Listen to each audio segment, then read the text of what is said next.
Well, hi. How are you? This is Grixon.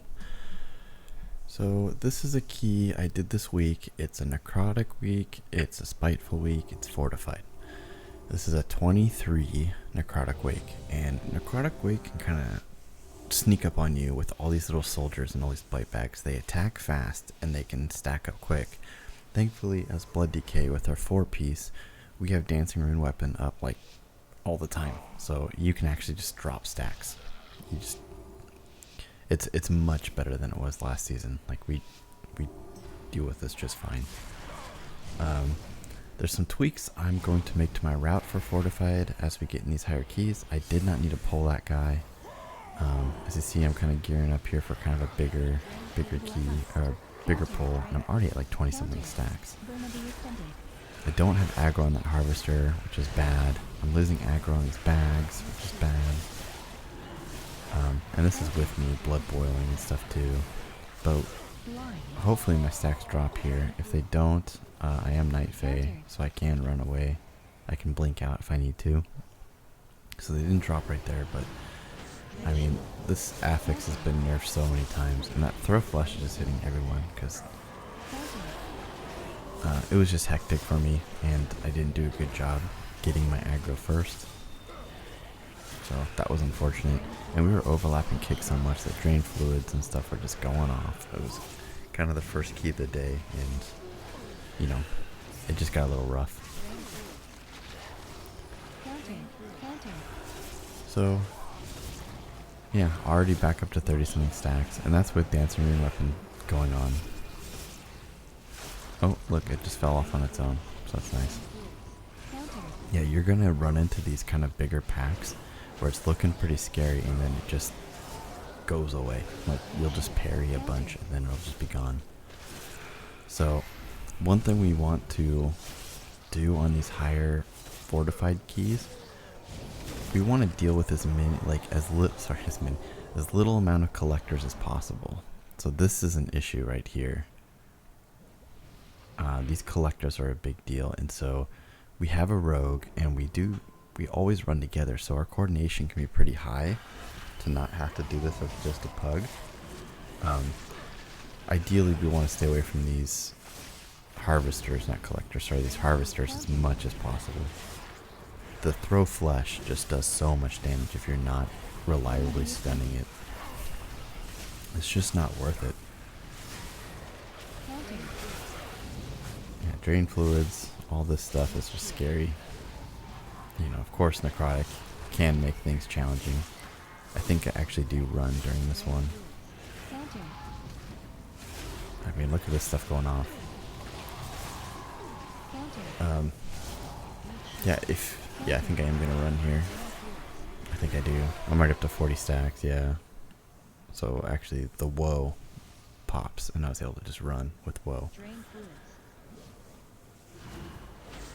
If you like the player profile, I do have it on the community Discord.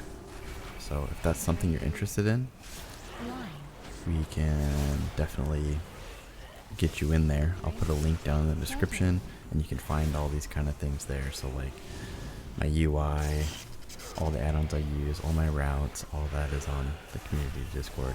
So link will be in the description there. And yeah, what's going on here? Why is it glitching out? Game seemed like it was glitching out to me. So yeah, Necrotic has always been kind of a harder, like Necrotic Wake has always been kind of a harder key for me for the Necrotic affix. It's much better than it used to be, but like I said, the route could be so much better for a fortified Necrotic week, just because there's so much random RNG damage happening from those harvesters that just really is unnecessary. So, and also the other issue is because it's Necrotic and Spiteful, I'm afraid to pull a bunch of stuff onto the boss. Normally during fortified weeks, I pull a bunch of things with the boss and I commit a spear. So I usually grab a lot of things, I gore fiends them in, and then I use a spear. But I didn't do that this time because of, Necrotic just stacking. you know, it can make things pretty hard. And then you're trying to deal with these worms and also the Spiteful. It can just get so tricky that I was afraid to do it. And right now I don't have Dancing Rune Weapon for another second, so that's also scary. Like now, just anytime I don't have Dancing Rune Weapon, it's like, this could be challenging. But thankfully I popped it, and then died, so now I get it again in another 26 seconds.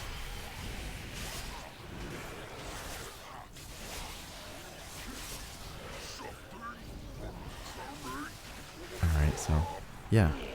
Generally the strategy here is just turn to the other side of him, drop the worms, and then the worms have to kite through the boss, and normally you have Death and Decay or some kind of slow going, so you have like a hunter or some kind of binding shot, something like that. Hunters are very, very good in, they're very good this week, just because of all the Spiteful too.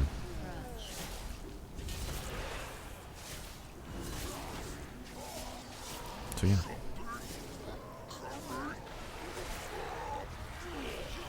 The boss is pretty rinse and repeat. There's not too much to think about here. It's just doing your best to manage the worm. Sorry. Ooh, I'm yawning. It's late for me. I usually don't stay up too late now.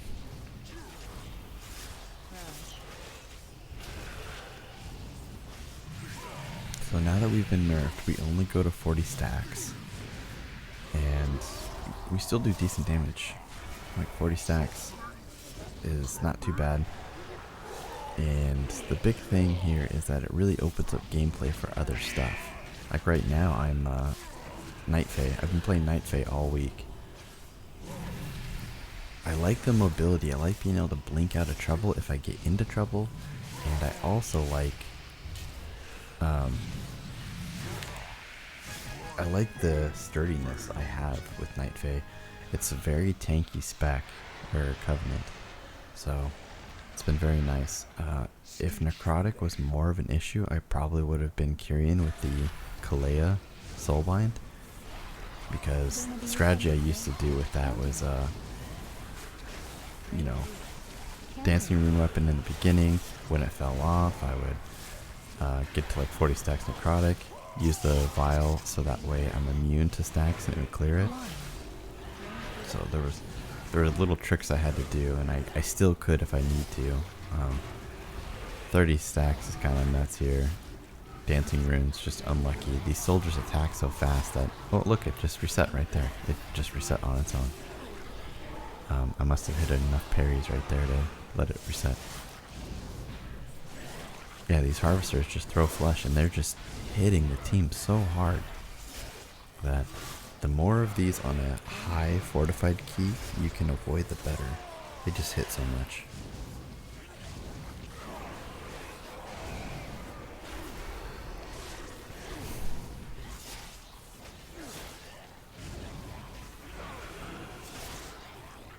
Yeah. If you can, try your best to help with these shades. Generally, if I see one going for somebody, I'll grip them back in, or try and chain icy chains when I can. See, like our healer, unfortunately, is running so far away. I icy chained the wrong thing, so that was kind of on me. It's just a week that really slows you down with those kind of things. Alright, we don't have the Goliath up yet, so I'm just going to mind control this mage and pull the caster in. With my plater profile, if there's a caster that needs to be interrupted, their health bar will be purple. So I know to grip the guy with the purple life, because the guy without purple life will just run in because he isn't a caster. So little things like that. And if it's an ability that really needs to be kicked, the cast bar is actually double the size, so it's really easy to tell on your plater, hey, this really needs to be interrupted because it is a huge cast bar. Countered. Yeah, so this is a really weird pull that I'm just like chaining in, and I even try and bring this in when I'm already at like 20 something stacks, so this definitely is going to get rough. I'm not liking that my whole team is like following me behind. Like they're gonna get cleaved, right? That's scary for me. So yeah, my stacks aren't dropping, so I'm going to kite away with this blink, and I'm actually going to grab the orb at the same time, kind of do it all together, and then try and just come back for everything.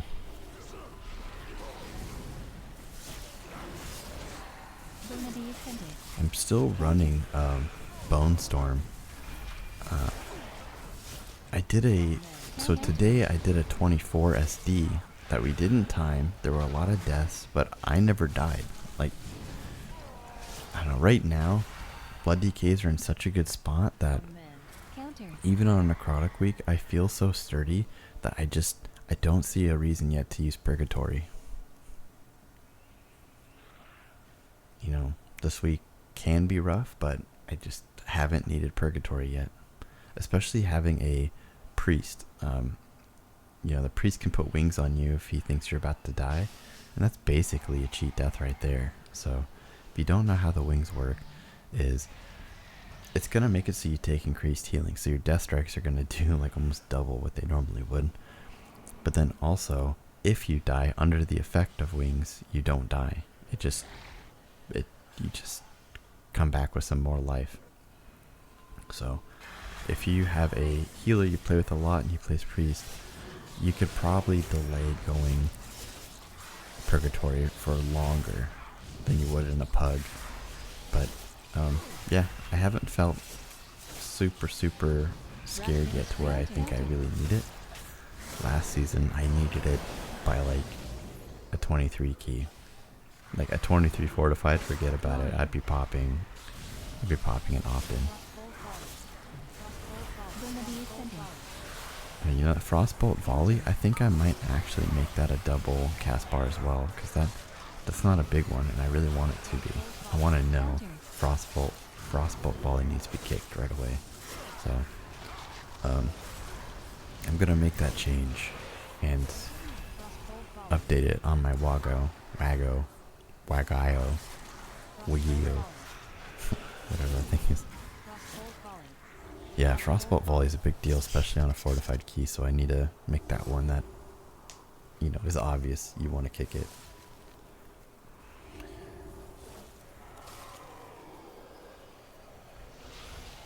Okay. Grab these orbs.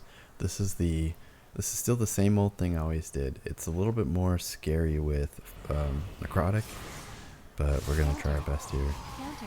So trying to see all this, and I'm trying to run somewhat sideways so that way my back isn't to them. But I'm also trying to watch out, because if you saw our Warlock died because he's like running with me, and I'm trying to grab these, back them up, so that way the cleave from the big dude doesn't hit anybody.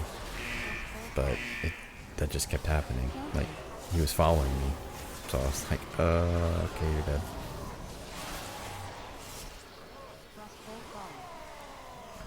So I actually didn't pull these guys in like I normally would because of that. So I grab all that, I use the orb plus the environmentals, you know, the Goliath, Anima Exhaustion, the Goliath, and then the orb as well I'll use here. I usually just pull all of this together.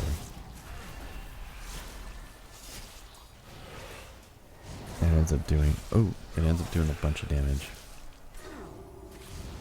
Sorry, my monitor's turned off. I don't move the mouse every now and then. So I'm gonna grab this hammer just because, you know, it's here and I can. These guys are still alive, but I actually don't mind just kind of running around a bit. It's whatever. It's casual. It's chill. So this is a mistake I made. I forgot that my little dude is alive, and if you're not mounted up, he will pull. So he ran around and pulled. So I just told everybody, stay there, don't come, just let me die.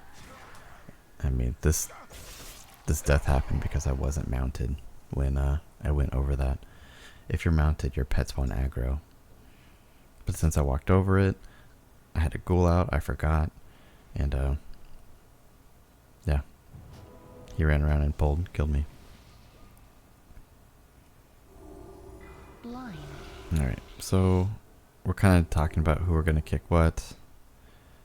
I'm just going to mind control this one. He's going to blind / shackle the other one. And we're good. Again, this is a pull that we should kind of like try and avoid the best we can, because you're doing all this for one guy. Like, you're doing all this for count of the Necromancer only. I mean, I guess you could say you're doing it for the relic as well, but honestly, I don't think it's as big of a deal.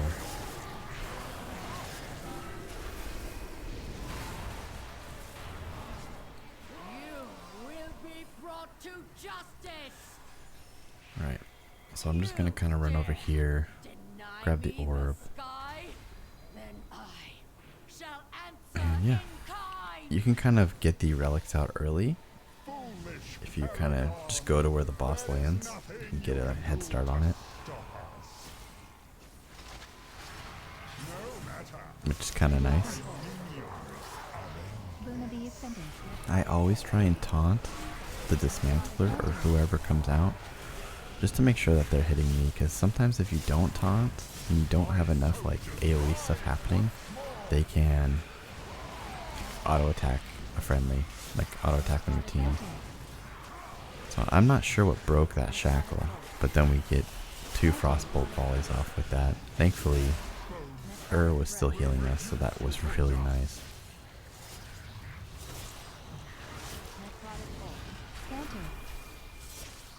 So another little optimization you can do is after they're all dead, try and run out before that so your melee DPS can keep hitting them. Like if they all die quickly, you can try and just backtrack them a bit. Obviously if it happens near the end, you can't really deal with that.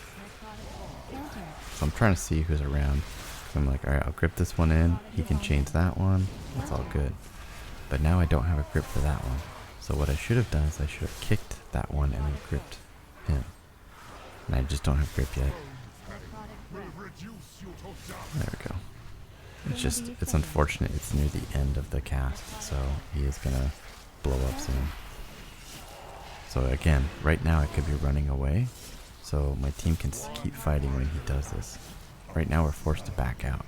So this is a little trick you can try to fit in during this fight.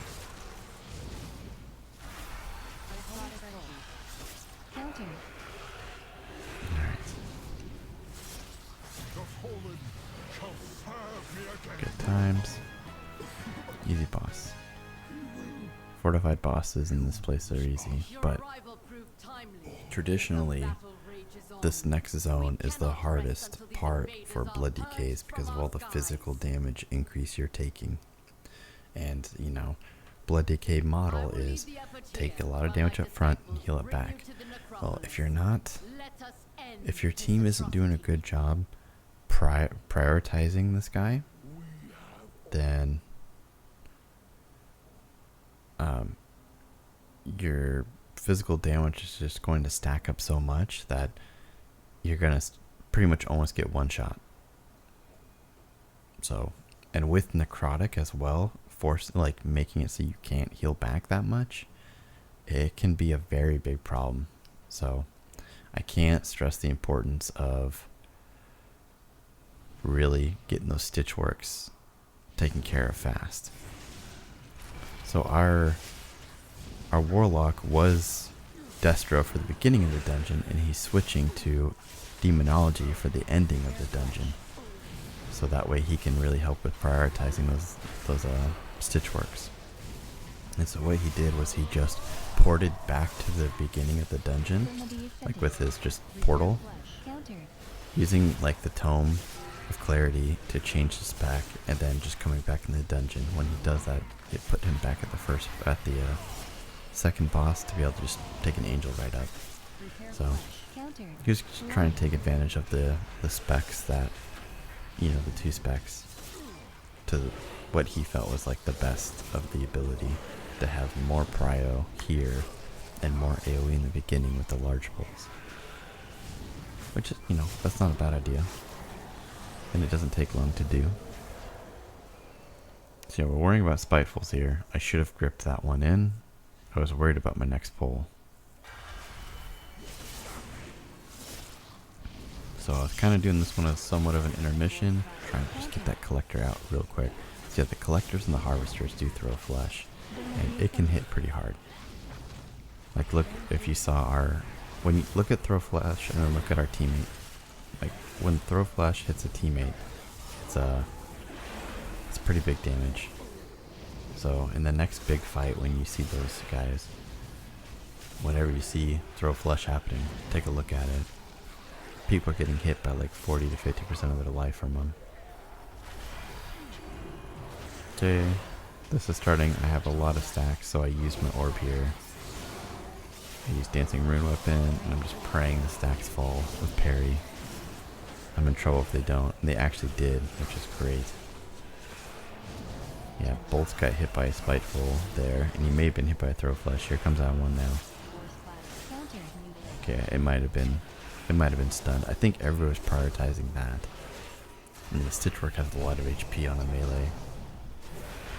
Yeah, this is the strength of Nightfade though. You see the 4 above the plater? He has 4 stacks of this debuff, which you get from heart striking enemies inside your Death and Decay, and that just means they do less damage to me. Like that's like a mini game you can do as Night Phase. You can put down Death and Decay, and you're already heart striking anyway, so it synergizes really well.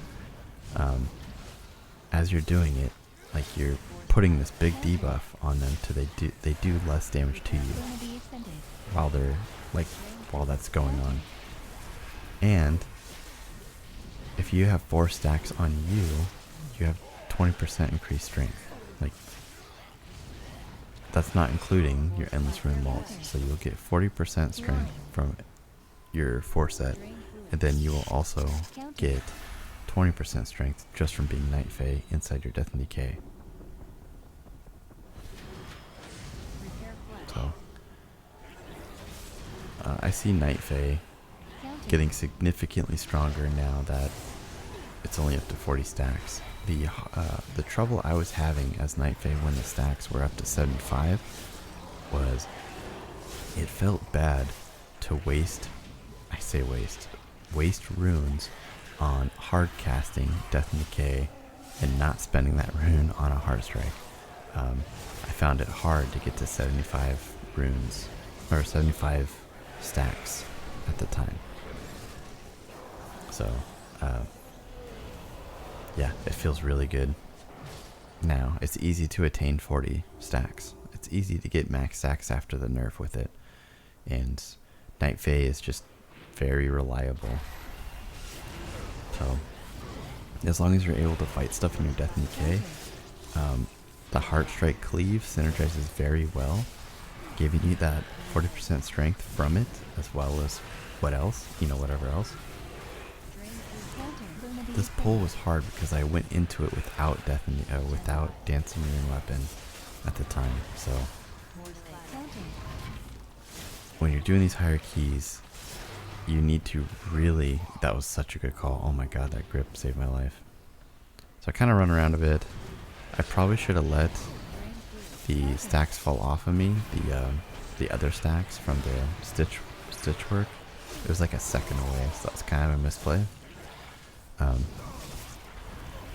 But yeah, if you go into a pull without Dancing Rune Weapon, you're in danger. Like, it's very scary. So whenever you're fighting a pull, just try and make sure, like, have a plan for the next one.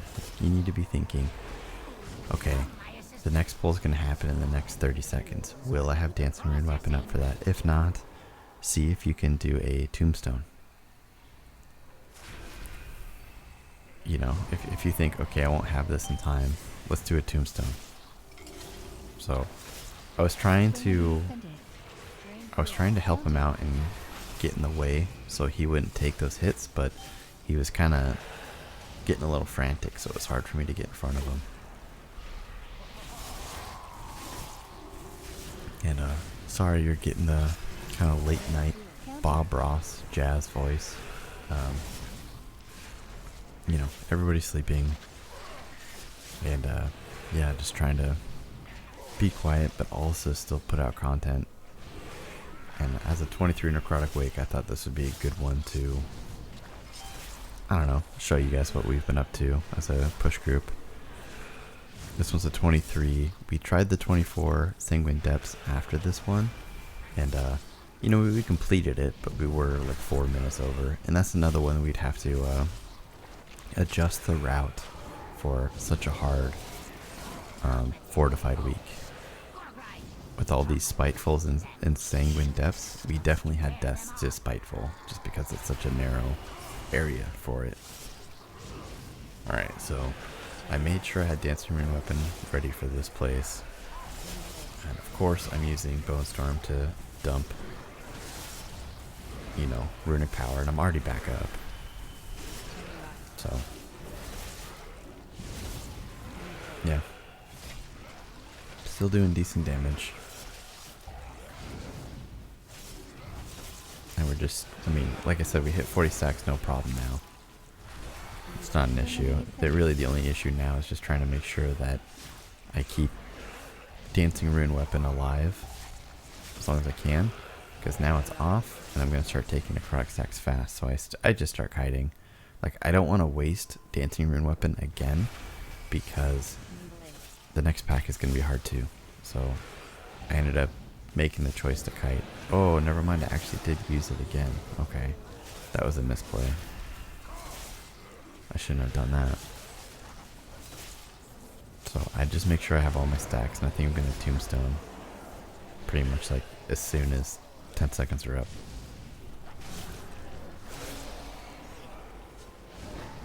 So I end up just taking some time to pad a little bit and kill some of those. Next thing comes out, yeah, I did Tombstone right away, but I have nothing here, so I think I'm going to Icebound Fortitude. Yeah, I did. So that was a misplay on my part to do that. So it's up now. It was up relatively fast, not on pull obviously, but now we're just hoping that Dancing Rune Weapon resets my stacks from parries. And it did. So one spit from Rot Spew killed our shaman. Like, that's it. He just got targeted by it and he got killed. It does a lot. Make sure to, when you're trying to, you need to have threat fast. So when you pop Dancing Rune Weapon, you're going to have 2 rune weapons that are going to be with you, and they're going to mirror your abilities. So if you Blood Boil without Dancing Rune Weapon, it's going to do 100% of Blood Boil damage. If you Blood Boil with Dancing Rune Weapon up, you're going to do 166% damage, because each rune weapon mirrors your abilities at 33% effectiveness. So you have 2 of them with your 4-piece. So they mimic your heart strikes, obviously, because that's like the whole thing about this tier. They mimic your death strikes, but you don't receive the healing from it. And they mimic blood boils. So it's a very good way to gather threat fast. Just through that. It's just going into a pull, having Death and Decay dropped, Dancing Rune Weapon, and then Blood Boil. Even double Blood Boil if you can afford it. Just to make sure you really get that threat. Or, you know, go in there, Blood Boil, hit a few Heart Strikes if you got the time, and then Bone Storm. You know, there's different combinations you could be doing. But, you know, generally, you want to make sure no one's ripping aggro from you in the beginning. And it's much easier for us to do it now with the 4-piece than it used to be, because Blood Boil's effectiveness is much higher now with the 4-piece. So if you have any issues with aggro, consider trying that. Also, if you're playing Kyrian, do not shackle in the very beginning. So think about this. Shackle spread doesn't cost a rune. It's free. Like when you heart strike and you spread. So what you want to do is you want to do your rotation, do your things, and when you're out of runes, shackle, and then you get so many free heart strikes while it's spreading that your runes will naturally recharge. And your shackle does the most. It scales with your strength. So if you have a lot of strength from Endless Rune Waltz, of the stacks, your shackle is going to do even more damage. So the bait with curing is to shackle in the beginning. Like, you don't want to do that. You want to have no runes, or like 1 rune, shackle, spread, and get all those free juicy heart strikes. Then your runes will regenerate, and then boom, you get a whole new set of runes to spend on heart strikes. So when the stacks were 75 stacks, I was consistently hitting all 75. Like, I was getting up to 75 all the time with curing just by doing that. So if you're still playing curing, especially this week with, you know, all the necrotic, definitely shackle near the end of your runes. So get into the pool, dancing rune weapon, blood boil, you know, spend all your heart strikes, shackle, spend all your heart strikes.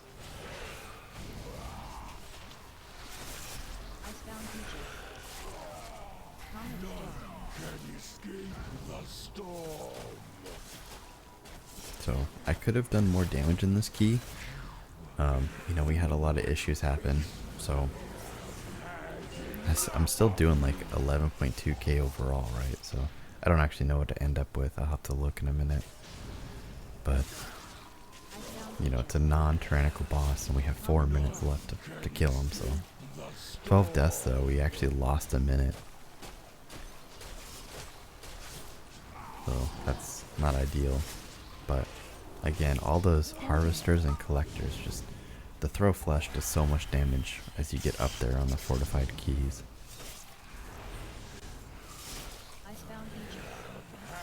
You know, we have so much borrowed power right now with our tier set that it's like these dungeons are starting to feel more trivial for me, but they're getting hard for the healer and the DPS. So getting rid of any RNG would, you know, is preferable. You know, all the other seasons it's been the other way around, where it's like the healers and the damage were like kind of bottlenecked by how well the tank could survive. And now it's like, okay, I can live for days. I don't even take Purgatory or Red Thirst. Like, you know, it's interesting, the season we're having here. And not a big fan actually of the tier set. I don't like the gameplay so much, just committing so much to heart strikes. It doesn't feel that, I don't know, I'm used to it now, so that's nice, but it's not crazy fun for me. Yeah, so that was a big key for me. If you're new here, please consider subscribing. You know, the general stuff. Like the video if you can. Comment if you have anything to say. Maybe I'll put a poll out soon to see what people want to see. You know, I'll keep doing these keys, but definitely if there's something you want to see, please let me know in the comments or whatever. And yeah, I'll see you guys in the next one. Yep, that's it. I'm awkward. Okay. Okay, bye.